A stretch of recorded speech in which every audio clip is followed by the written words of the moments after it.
My name is Pamela Rath, and it's my honor to be the UCP candidate for the beautiful riding of Calgary Mountain View. We are now just 3 days away from Election Day, the day that Albertans will choose the direction that our province will take for the next 4 years. With the re-elected United Conservative government, they are choosing the path of jobs, growth, and opportunity for their entire family. A path that will bring another 4 years of stable, balanced government that Albertans can put their trust in to keep Alberta moving forward. Alternatively, an NDP government will simply lead us down a road we've been before, one of tax hikes, irresponsible spending, and economic devastation. The road under the NDP is one that Alberta simply cannot afford. The future in Alberta is bright, and the opportunities in our province are greater today than they ever have been before. That is the path that we need to stay on, and that is what a United Conservative government will deliver.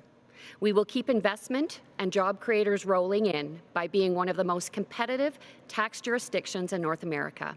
We will work to keep life in Alberta affordable and make our streets safer. We will protect taxpayers and put everyday Albertans first. And we will fund strong education and healthcare systems through a vibrant and diversified economy. We will keep Alberta on the path of prosperity and growth so all can benefit. To do that, we need everyone to cast their ballot and vote to keep Alberta moving forward with the UCP government. Advanced polls are open for one more day, and you can vote from 9 a.m. to 8 p.m. on Monday. Don't let others decide for you. Let your voice be heard when it comes to deciding the future of our province. Vote for a growing and successful economy. Vote for jobs and opportunity. Vote for a bright future for you and your family. And vote to keep Alberta moving forward with a United Conservative government. And now it is my great pleasure to introduce the Leader of the UCP, Danielle Smith.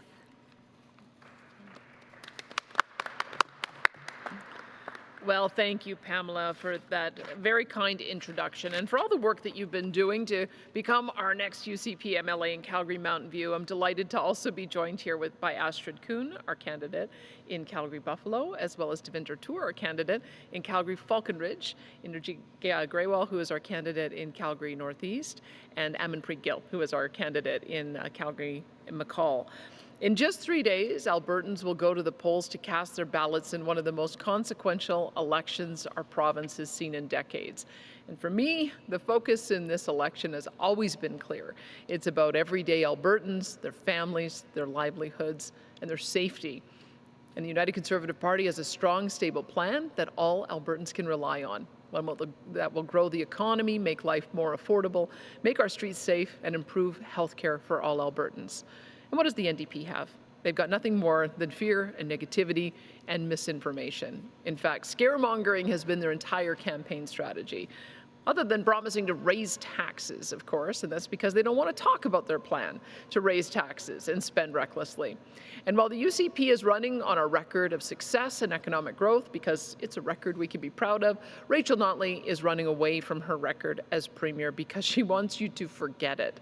She increased personal income taxes. People fled the province by the tens of thousands. She raised business taxes on job creators. Businesses closed and investment fled the province. Now she's promising to do the exact same thing she did last time by raising business taxes by 38%. She brought in a carbon tax that she never ran on. People left this province for 13 consecutive quarters looking for opportunities elsewhere, and she still supports Trudeau's planned 300% carbon tax increase even today. And so what happened when the NDP pushed out the businesses and the jobs and the revenues that went with them? They had to borrow $70 billion, more than all previous premiers combined, and we're spending more than $2 billion in finance charges that could have been used for essential services like healthcare and education. We can't afford to go back. But unlike Rachel Notley and her record of failure, the UCP is proud to run on a record of incredible success. We reduce taxes, we cut red tape, and we let the rest of the world know that Alberta is calling for people who want the opportunity that a strong Alberta economy provides. And now our economy is booming. Businesses are moving in from all over the world. The best and brightest are coming again. More Albertans are working than ever before. And the diversification of our economy that we've been talking about for decades, well, it's now actually happening. And with all this new investment, we have more corporate tax revenue coming in than ever before, even though we slashed the tax rate on businesses by 33%. Because when you cut taxes, you grow the economy. And when you do that, it means more jobs, more investment, and more revenue for the social programs and supports that we need. And we were able to pay down $13 billion of Rachel Notley's debt to start reducing those interest payments I was talking about. And we aren't done. When we're re-elected on Monday, our UCP government will cut taxes for all Albertans by bringing in a new 8% income tax rate that will keep up to $760 in the pocket of each Alberta taxpayer earning more than $60,000 and reduce the provincial tax burden for those making under that by a full 20%. We'll also help offset the Trudeau-Singh-Notley carbon tax by extending the fuel tax holiday until at least the end of the year, so we can save Albertans 13 cents a litre when they fill up their vehicles. And make no mistake, we are running on public safety because Albertans need to feel safe on their streets, in their homes, on transit, and in their communities. We know that Calgarians and Edmontonians want to go enjoy a game or a meal or have their kids go downtown without worrying that they're going to be randomly assaulted or stabbed. This is totally unacceptable. This is the reason why we're embedding sheriffs with both Calgary and Edmonton Police to better patrol our streets. It's why we'll be putting 100 new officers on the streets without delay and implementing more gang suppression units that go after guns and fentanyl and cross-border trafficking of guns and drugs. And it's why we will provide ankle bracelets and 24-hour monitoring of dangerous offenders out on bail. They want more of something they call safe supply. I don't believe there is a safe supply of heroin or crystal meth or fentanyl. That is not the path that United Conservatives will take. We need to help addicts off our streets and into treatment where they can get help. Because the choice between being put in jail for hurting others or dying from an overdose is no choice at all. We need to make sure we get addicts into treatment in order to save their lives and the lives of others. And that's exactly what we're going to do. And we will not apologize for taking this approach over more NDP safe injection sites and free drugs. We are days away from an election that will either move Alberta forward or tragically backwards. Albertans can choose between the NDP's high taxes, reckless spending, more public disorder and fiscal management, or the UCP's low taxes, balanced budgets, responsible spending plan, and safe streets. And Albertans can choose between the NDP's campaign of negativity and fear or the UCP's campaign of positivity and hope for the future. And I believe that Albertans will choose the latter.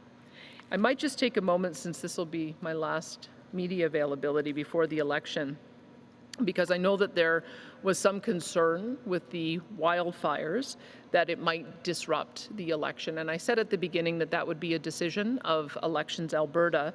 I just want to begin by giving such a heartfelt thank you to all of the first responders and firefighters who've done an amazing job in what was an extraordinary fire season.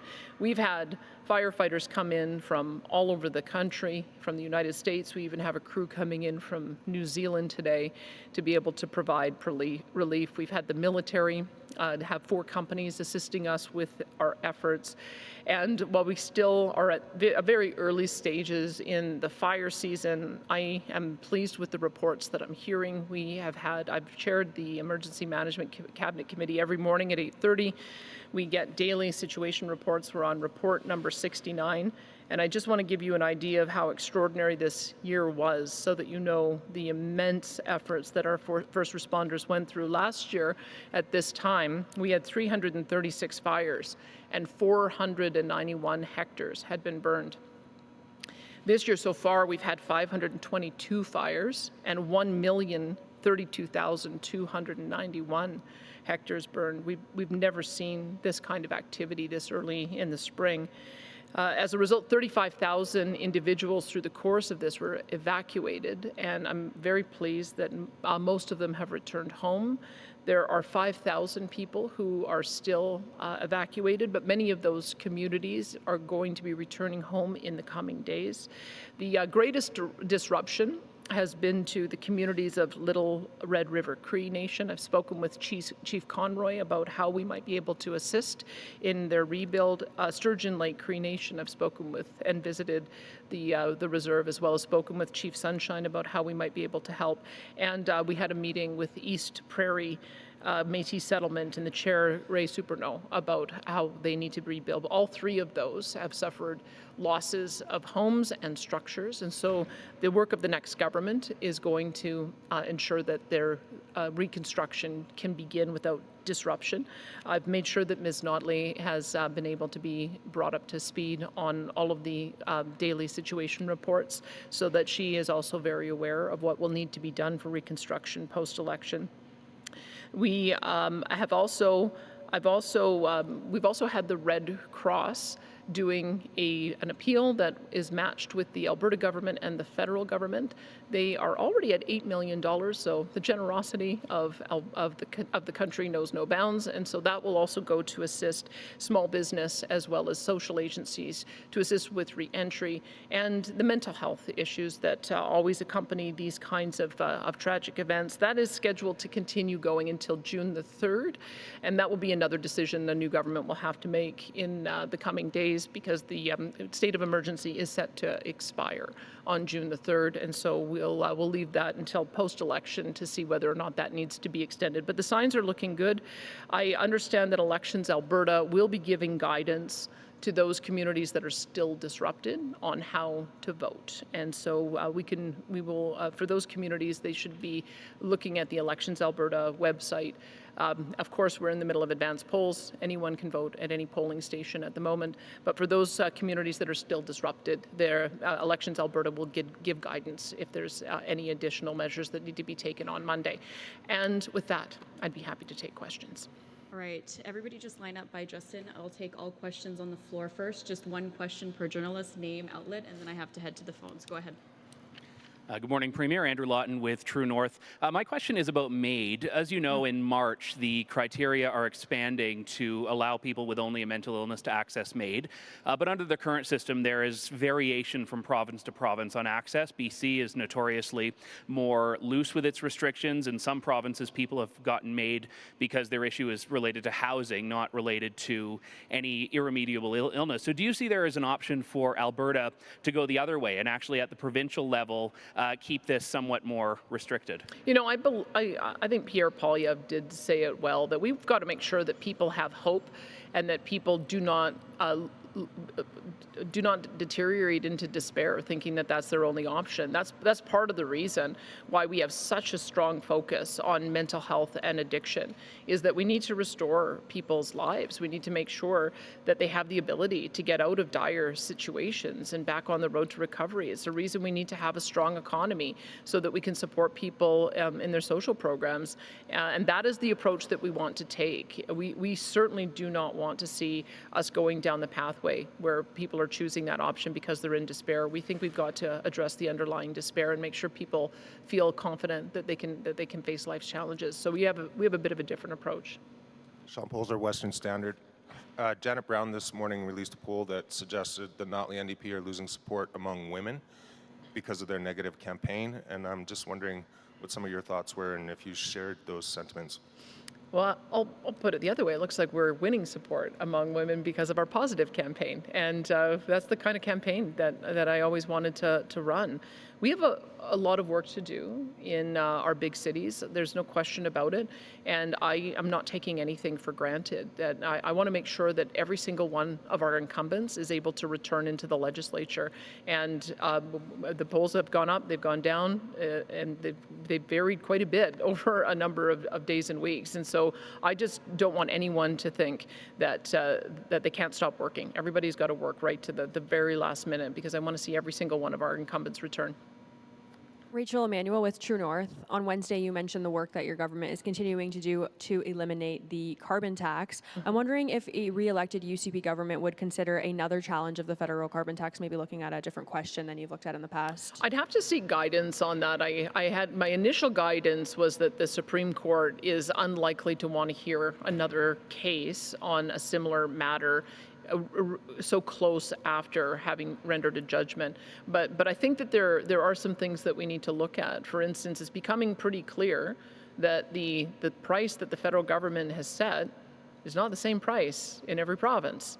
Quebec is going to have a much lower carbon tax price than Alberta. And I suppose if the federal government is going to interfere in this area on setting a price, you would think that the court would frown upon them having differential prices in different provinces. So I have to seek more legal advice on that. But that to me is one way in which I would argue that these are the kind of decisions that should be made at the local level provincially. And provincially, we've taken the approach that we oppose a retail or consumer carbon tax for good reason. We're a natural gas basin. Most of our homes are fueled by natural gas. Most of our electricity is powered by natural gas. And we want to make sure that we do aggressive emissions reduction on industry, but we don't want to just see the price of everything go up for our seniors on fixed income, especially in the winter months. So I'm prepared to do whatever it takes to try to continue to fight against the carbon tax. I accept that there are some limitations when the Supreme Court has ruled, but I'm going to be seeking some more legal advice on that. Alex Dhaliwal, Rebel News. Recently, Saskatchewan Premier Scott Moe and Federal Environment Minister Stephen Guilbeault engaged in a war of words concerning the transition of the province's electricity grids to net zero. But Saskatchewan Premier Scott Moe had made it clear that he would not be closing coal plants for the sake of keeping electricity affordable for residents. So would a re-elected UCP government keep coal plants open past 2023 in the short term for the sake of affordability? Alberta's in a different position than Saskatchewan is because there was a very aggressive transition over to natural gas. My understanding is the last of those conversions are going to be either finished this year or next year. And a lot of the reason, ultimately, I think they moved so quickly is that natural gas was historically low in price, and so they did that transition. And then, of course, they've continued to get walloped with the additional floor pricing on natural gas. And so I think that for us, we're going to stand with Premier Scott Moe that Saskatchewan and Alberta have an economy fueled a different way. We are based on natural gas principally. They are based on a combination of coal and natural gas. And emissions abatement has to happen at the industrial level, and we've got to make sure reliability and affordability are the #1 targets. I can say that a 2035 net zero power grid is unachievable. We know that in this province it'll cost at least $52 billion and raise the cost of power by 40%. And that is something that is not on for us. We want to work collaboratively on reducing emissions, but we have to work smartly. And so I stand with Scott Moe on that challenge. Hi, Luna Charpentier with Radio-Canada. In the budget that you published last week, there was $425 million that were not announced. I was just wondering if you were planning to announce what this money is going to be used for before the election on Monday. Yeah, there were a few, because of some of the disruption that we experienced because of having to deal with the fires, there were a few announcements that we had delayed. I know one of them was announced yesterday, and it was the community and facilities recreation.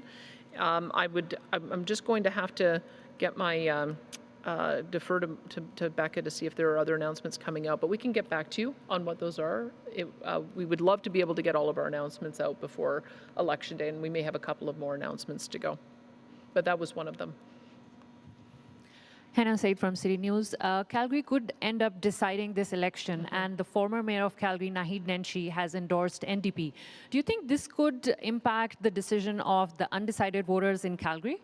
Well, I'm hoping that voters are persuaded by the endorsements I've gotten from Stephen Harper and Pierre Poilievre. And this is, to me, that people are looking for a conservative government based on the things that they care about. And I think that what people care about are the things that we're offering. We're offering an approach that's going to continue to focus on jobs, economy, affordability, public safety, and we've made progress on the issue of improving healthcare. I think that in our campaign, we've been talking about the things that Albertans are talking about around their dinner tables, and that's, I guess we'll see on Monday what kind of impact that has, but I've been delighted with the endorsements I've received. Rick Bell, Post Media. In this election, you've come under fire for past comments you've made, the Ethics Commissioner report, what some UCP candidates have said. Some commentators and at least one political party have said you're an extremist among extremists. People have said you're crazy. And yet the polls come out today and uniformly say the PC or the UCP are in the lead. In 2019, it was interesting because the big issue was supposedly the UCP leadership race of that time, and of course you know that Jason Kenney won that election. So what does that tell you, or what message does that send you, that despite all of these headlines and questions and comments and criticisms about those issues I've mentioned, the needle hasn't radically shifted away from your party? Well, what I would say, there's always the question of what's going to be the ballot question. And I think that our opponents lost sight of what the ballot question was. And what people are asking is who's going to be the best person and the best party to run the province. And I think that what we have demonstrated with our 4-year history, we're proud of our record, that we want to continue it. And I think people are feeling that there's a difference, that they care about the things that we're talking about. We focused on the things that I believe Albertans really care about, the things that really matter. They didn't.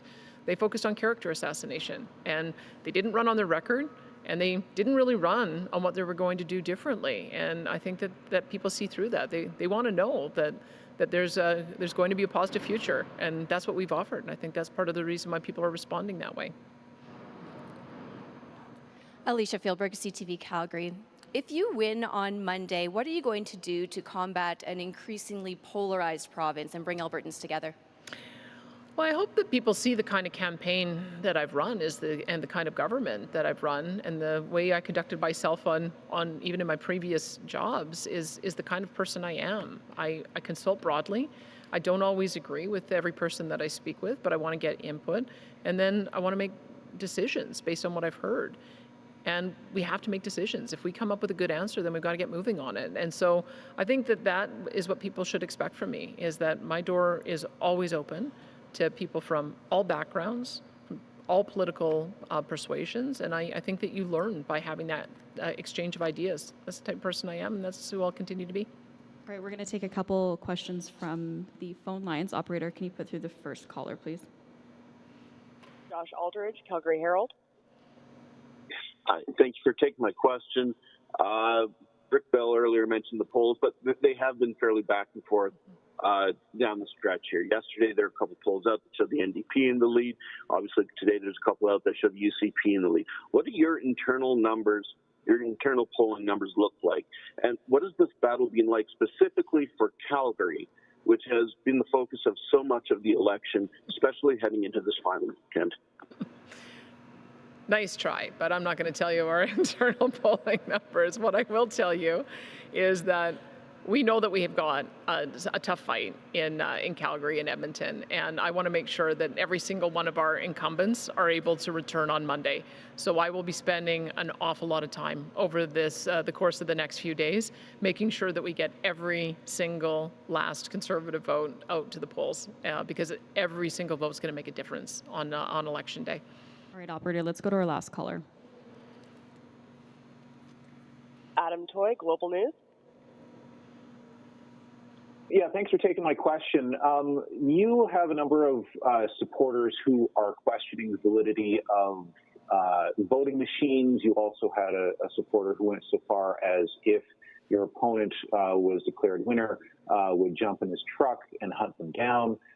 Those folks who said that your opponent won the election. Just wondering if you yourself will accept the results early next week of the election. Well, I've answered this question, but I'll answer it again. Yes, and I want people to have confidence in the advanced polling option, because I voted in the advanced poll, and we're seeing that a large number of our supporters are voting in the advanced polls, and we want people to keep on voting in the advanced polls. One thing I would say to give comfort to people is that when you go into the advanced poll and you give your address, they print off a ballot for you.